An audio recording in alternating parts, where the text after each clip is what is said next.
morning, good afternoon. It is really a pleasure to be here in Berlin, one of my favorite cities in the world. And I just wanted to thank TOA for creating this platform and this container to nurture and incubate this creative energy that these cities need.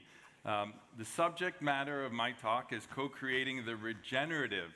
Keyword here is regenerative cities of the future. And if you look at the initial slide, who knows where that city is from? Can anybody tell me? Maybe you guys are, there's too many millennials in this crowd. But this is the Emerald City. This is the Wizard of Oz. And as a kid, I grew up in an ashram, in a commune, that was started by my grandmother, who was a Jew from Coney Island, who had a vision of Neem Karoli Baba, a very famous guru from India, who was Steve Jobs' guru from Apple. And I grew up sleeping in the floor in the temple. We ate very communally every night together, 100, 150 of us. And it was really, really growing up in a tribe, in a village. So that kind of informed my whole professional and personal lifestyle and has given me kind of this passion for what I'm doing now, which is helping to co-create the cities of the future. And I'd like to start with this quote from Ma Yan-song from Mad Architects. The city of the future development will be shifted from the pursuit of material civilization to the pursuit of nature, biomimicry. This is what happens after human beings experience industrial civilization at the expense of the natural environment. So you can see some of these photos. I don't know if these are big enough, but there's my community, which is basically on the banks of the St. Sebastian River in central Florida, 2.5 hours north of Miami. That is called the Hanuman Temple. My spiritual name is Vajra Hanuman. That's where I was baptized in the Hindu tradition and raised interfaith. And there is a fire puja, which is a traditional Hindu ceremony. And then to the right is an eco-retreat sanctuary that me and my wife, who's in the audience here, Jimena, my life partner, my inspiration, created this eco-retreat sanctuary. So this is the next evolution of growing up in community, which is really a big part of my career. And kind of to frame the discussion, you can see, I started out in an ashram, an interfaith ashram, which is thriving today. And then I left the ashram to rebel, and I became a nightlife promoter in Argentina, which is very different than growing up and being a vegetarian and sleeping on the floor. But nonetheless, a very exciting time in Argentina in 1998. After that, I moved back to Miami and I started working in nightlife, in hospitality, traveling around the world, going to film festivals, and having my Kamala's Garden experience in the book of Siddhartha, for those of you who are familiar with that. And it was really an eye-opening experience for me, going from the spiritual to the material, and then figuring out how to balance the two, and then finding my own way into real estate. And essentially, I got into real estate brokerage selling in Miami. I wanted to be a realtor to the stars, essentially, and found that very boring initially. And my first real estate investment happened in an apartment in an area next to the Performing Arts Center that was being planned that people didn't know about that, with $9,000 that I had saved in the nightlife industry. And I borrowed a private loan at 11% from a loan shark. And essentially, a year later, I sold that apartment for 3 times the value. At that point, I had the aha moment where I realized art and culture's impact on real estate value. I started to learn about gentrification, started to learn about the positive and negatives of rising real estate costs. So that was an interesting transition. And then very early got involved in the Wynwood Arts District, which many of you are familiar with, is one of the most famous outdoor street art museums and one of the creative neighborhoods in the world. Was very involved early on in creating the business improvement district there. So I went from that, and then my latest venture, which we'll get into later, is Magic City Innovation District in Little Haiti, which is an 8 million square foot city of the future, fully mixed use, whose ambition is to be fully regenerative and be a model for city building in other places in the world. This is some photos of Wynwood and my first building that I bought, which actually I'm pleased to announce. Recently, we created a partnership with The Collective, with my dear friend Reza, who's here in the audience. So that was one of the first buildings I bought in Wynwood. It was an old 1936 warehouse that we adaptively repurposed and brought in a lot of really interesting brands. And now we're planning a 12-story building that will hopefully be very focused kind of on eco-solutions as well as building the arts community, because one of the challenges with Wynwood is that all the artists essentially that helped create the neighborhood can no longer afford to be there. And so these are some of the solutions that we're working on in Wynwood. Okay, let's frame the conversation. I have to apologize in advance that I thought I had 20 minutes, but apparently I only have 17 minutes. So I'll try not to bore you with the statistics, but this is very central to my thesis around the future of cities. So human overpopulation. Let's talk about some of the macro issues that are impacting cities and civilization today.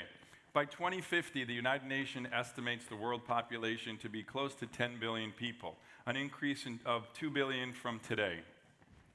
In addition to that, there's the migration and overcrowding of cities. Within the next 30 years, 6.7 billion people will live in cities. That's 68%. So there's this massive shift into cities, a 60% increase, essentially. So coupled with that is suburban sprawl. By 2050, urban suburban built area is expected to triple relative to where it was in early 2000s.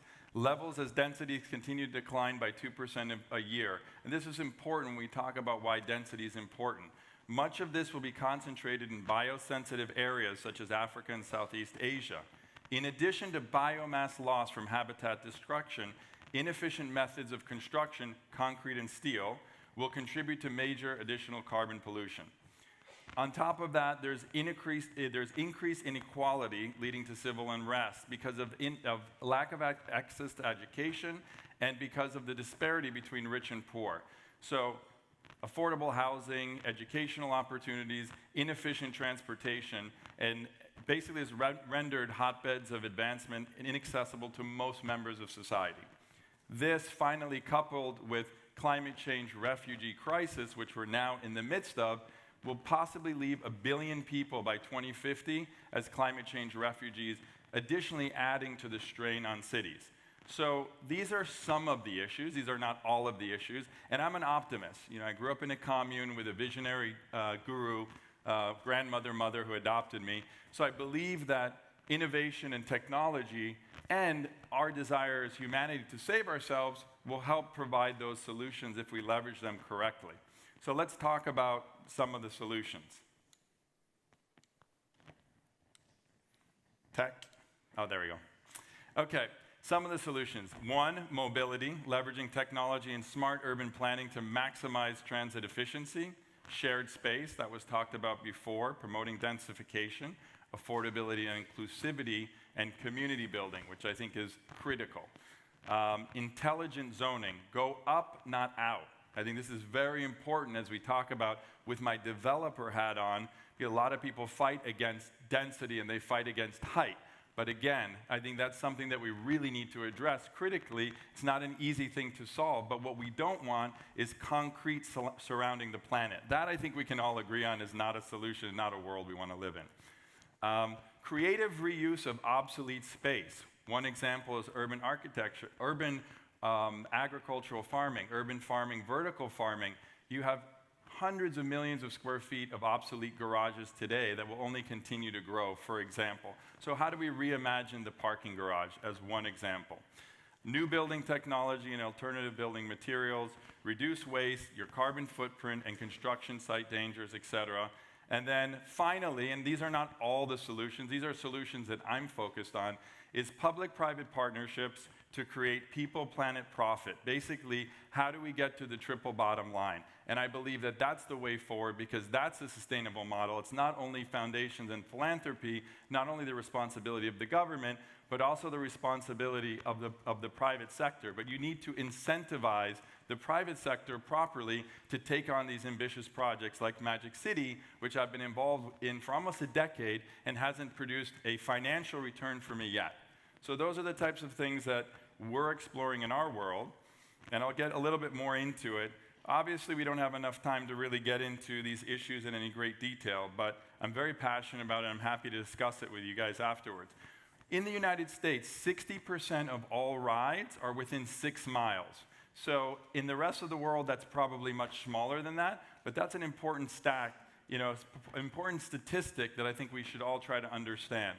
So investing in both mass transit and the interface between major transportation hubs and micromobility, bikes, scooters, AVs, could allow for the elimination of personal cars in the city altogether.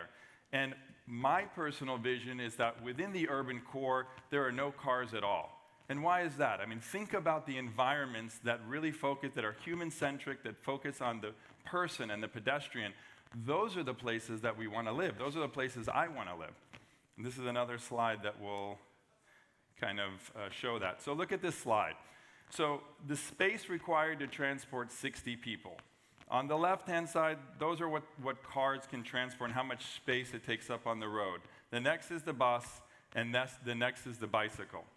From Donald Shoup, most people in transportation focus on the 5% of the time that cars are moving.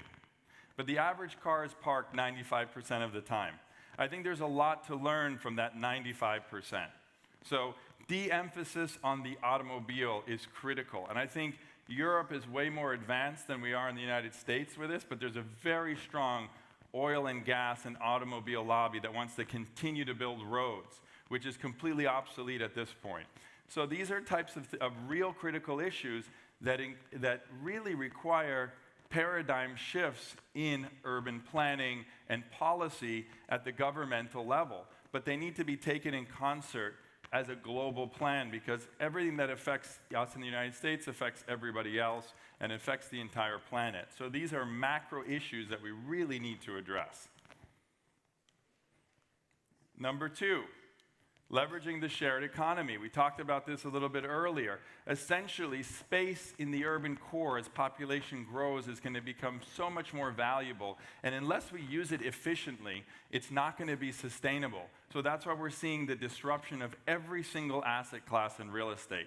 Co-working in the office space, Airbnb in the hotel space, co-living, we're going to see hundreds of brands. Here are some examples like The Collective and others. Food halls you're seeing. I'm even seeing hair salons using, shared spaces. Cloud kitchens where you could now have 10 different concepts delivered to your home within that last mile. And so last mile logistics and transportation becomes very critical. And through automation and through machine learning, you're going to start seeing all of that stuff evolve and become more and more efficient. But it just comes back to a finite amount of space in a place where we're growing our population, and how do we manage that? But the other key, I think, to the shared economy is the community that it's building. Again, going back to the ashram and being raised in a vision, we're at a place where depression is at an all-time high, I think largely due to technology, because we're with this in front of our face, our devices, and we're not making that human connection. So it's really important. I think these trends are not only technological trends, they're not only demographic shifts, but these are our longing to be part of community and be part of something, and something that's purpose-driven and something with intention. And so I think that's also what's fueling these types of trends that are happening, and I think this is very positive. So, solution 2. Solution 3, intelligent upzoning. Go up, not out. And I know a lot of activists and a lot of people are not a fan of going high and going dense, but please tell me another solution that makes sense with all the things that I listed earlier, because I'd love to hear them, because I don't want to live in a city where there's no sunlight, where there's no green space. But again, my vision of the future is Emerald City, where everything is green, where basically we're mimicking nature, and we have green roofs and green walls, and where buildings basically become autonomous, and they can adapt to the environment, and they can read what's happening outside. And so I think with all these smart people around the world, with all this technology that's coming out, solutions are there. We just need to invest in them, and we haven't really invested in research and development enough in this space.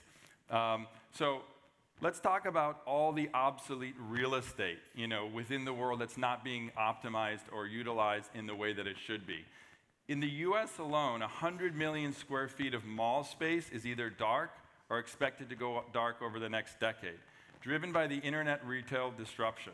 Similarly, a majority of parking in the United States is expected to become redundant due to autonomous vehicle proliferation. Cities like Los Angeles alone, this represents over 60 kilometers of open space that can be put to better use. Me, I'm very passionate about organic farming. We have a permaculture program at the ashram and our retreat center at Chosen, and I see about, the concept behind permaculture is the least amount of inputs for the most amount of output. And it's the same concept with urban farming. And, basically it's studied and believed that, or big data is modeling of urban space suggests that there's a potential for 10% of all of our vegetables could be produced in an urban setting. And what this will do is reduce the logistics and carbon footprint of getting your vegetables. And it's a beautiful thing to be involved in, and it's a green space, so it can become park, and it can employ people. So that's a regenerative reuse of space, and that's how really I got my career started, was taking old dilapidated warehouses from the 50s and repurposing them to creative uses with artists. So that was basically what I saw as a blank canvas. And I think that's what all of this unused space is for us to imagine, this blank canvas of creative space that we can reimagine and repurpose, leveraging technology and things like urban farming to really create amazing solutions within the urban context. Let's see. Okay, new building methodology, maintenance, and materials. Current state of affairs. Construction industry is massively underinvested in innovation. Less than 1% of revenues are dedicated to research and development. While a US figure, this underinvestment is rampant across many global markets with a lower cost of labor. Construction productivity has not increased with the broader economy, driving pressure on building prices and housing. The carbon footprint of traditional construction materials, cement and steel, is unsustainable, with concrete the third largest global source of CO2. I don't know if you understand this, but the built environment is expected to double or potentially triple within the next 30 years. Where do you think the bulk of the concrete material comes from? It comes from sand. Sand at the bottom of rivers and oceans, which is disrupting our entire ecosystem. There is not enough sand to build the world to meet the demand of the future. That's a major, major issue. If we don't innovate, we're going to continue to exacerbate the problem. So we need to really invest in innovation. That's the key, really invest in innovation. So current sand usage is at 50 billion tons, 2.5 times the amount produced by every river system in the world, okay? Some of the solutions we talked about are biophilic design, sequestering carbon, modular buildings, geospatial work sites, and alternatives such as ashcrete, mycelium, and hemp. So there are many other alternatives, but there's a lot of strong industries that are fighting against this for their own personal profit, which is a major issue. We need to get away from profit that's not aligned with the future of our planet and doesn't represent the triple bottom line. And that's really what my mission is, and I believe that all of these new innovations will be profitable, but we need to invest in them up front. We need to pay it forward.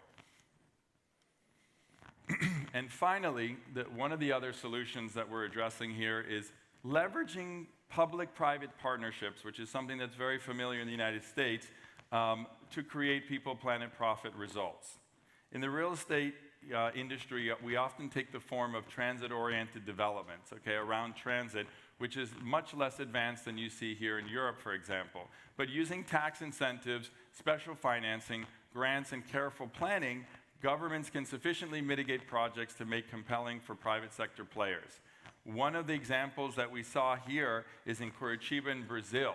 The governor just said, I'm wiping out all the zoning regulations. I need a private developer who knows what they're doing. We need to come up with a solution that will solve our transit issues. What they came up with was the BRT, which was the bus rapid transit, which was developed for 50 times less than the cost of rail, okay, with station payments, and essentially the profit was around the development around the stops.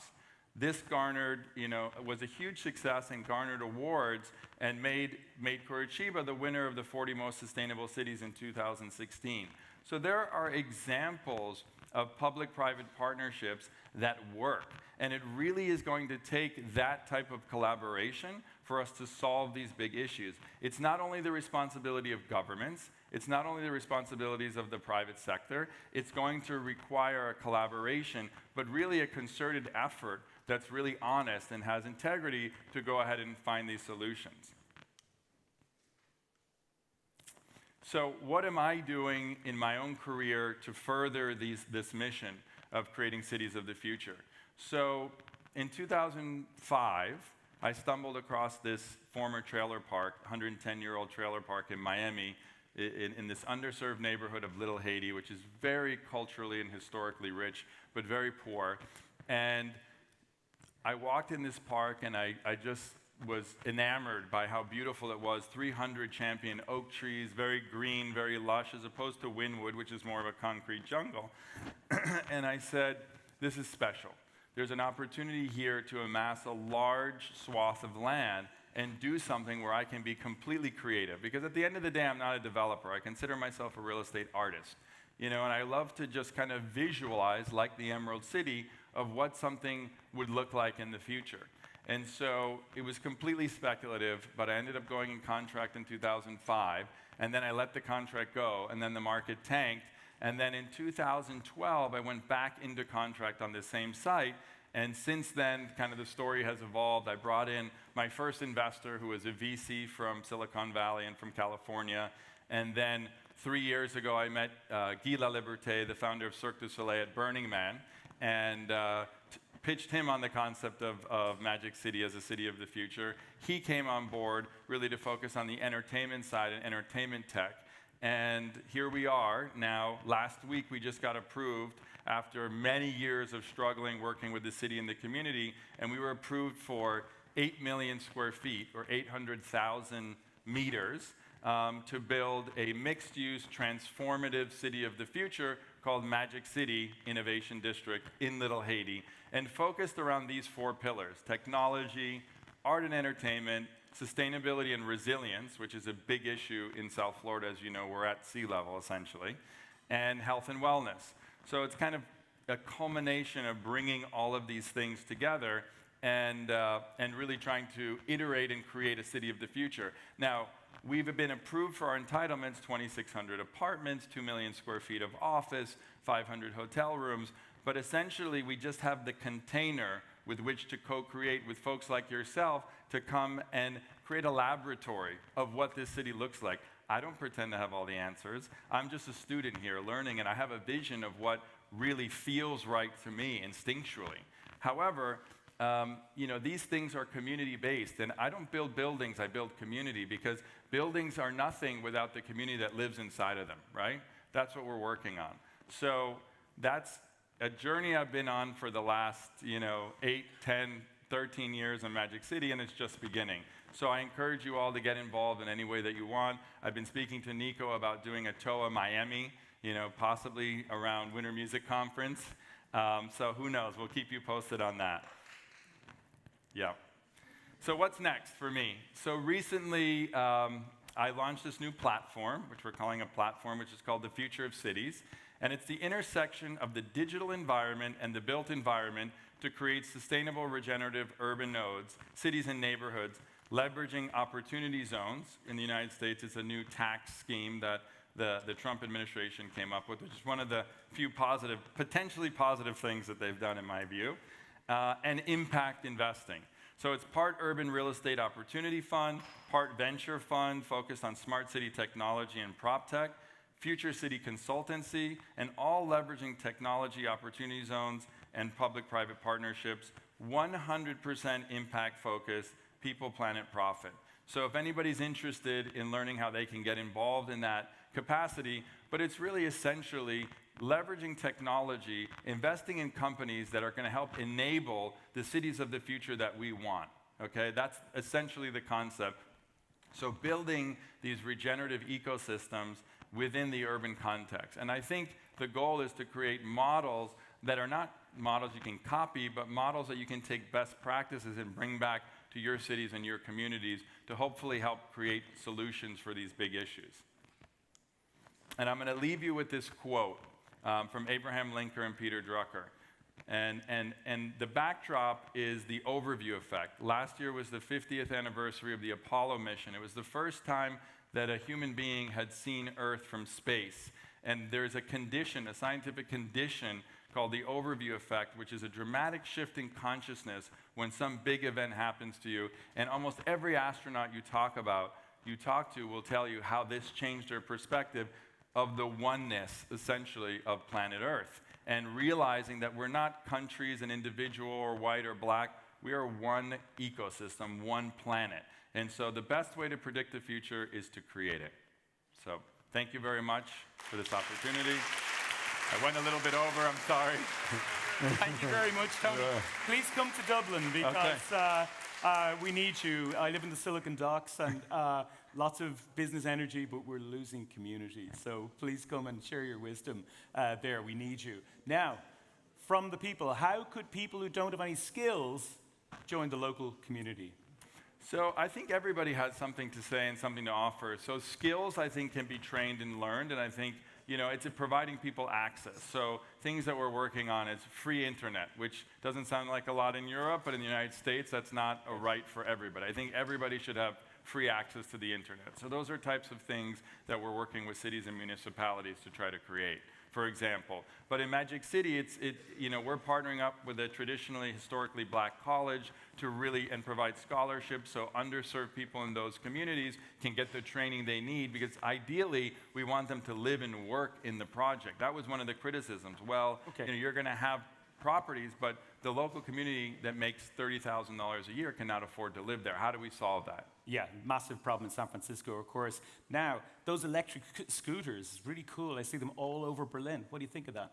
I'm a big supporter of micromobility. The problem is that our cities weren't designed to accommodate them. So now the urban planning and the municipalities need to collaborate and figure out ways to really encourage this in a safe way. San Francisco has approved it, banned it, removed it. So I think at this stage, it's really about taking places like Magic City and starting from the beginning. How do we incorporate this, autonomous vehicles and all the future technology, into our planning?